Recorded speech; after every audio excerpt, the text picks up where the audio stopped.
Hi guys, may buntag. Karon day mag-ready mi sa bihon nga lutoon guys. Mo ni ang lami kaunon pag buntag sayo. Palamanan nimo og pan. May nagluto pagpakulo sa mi og karne. Yan. Hindi niya mao to yung mga lamas niya guys. Mo na siyang nagluto.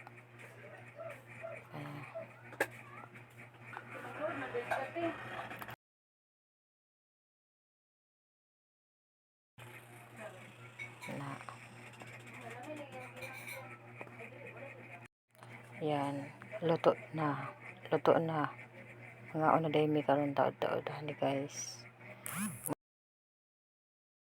Bihon gisado, masarap.